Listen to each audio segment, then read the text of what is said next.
जी चर्चा होईल ती दोन देशांमध्ये होईल असं संजय राऊतांनी म्हटलंय। ट्रम्प किंवा कोणाचीही आम्हाला मध्यस्थी नकोय असंही विरोधक म्हणून संजय राऊतांनी स्पष्ट केलंय। आपण पाकिस्तान समोर नाही अमेरिकेसमोर झुकलो आहोत।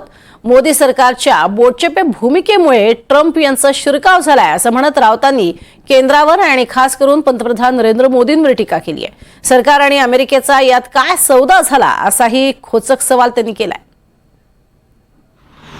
आपण पाकिस्तान पुढे झुकलेले नाही आहोत तर आपण अमेरिकेपुढे झुकलो।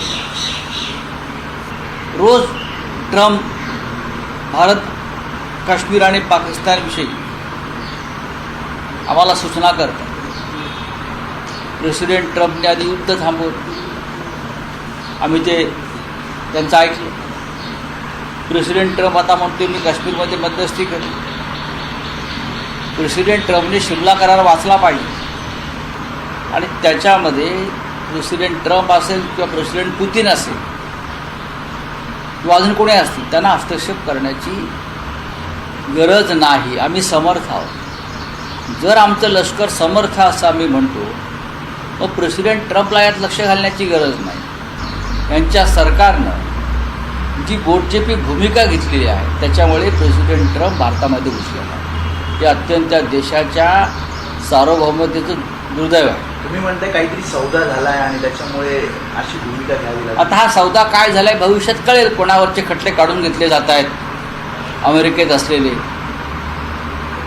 ऑपरेशन सिंदूर जर सुरू असेल खरोखर तर त्या ऑपरेशन सिंदूरचं पहिलं टार्गेट ते 6 दहशतवादी पाहिजे ज्यांनी आमच्या 26 बहिणींचं कुंकू पुसलं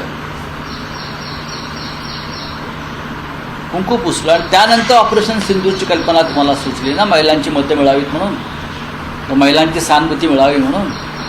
करेक्ट। मग ते 6 अतिरेकी कुठे गायब झाले? ते देशाच्या बाहेर तर गेले नाही आहेत। एवढी तुमची कडक बॉर्डर सिक्युरिटी फोर्स आहे, सैन्य आहे, युद्ध सुरू आहे, मग गेले कुठे? मग काय अपयश कुठे आहे तुम्हाला नक्की?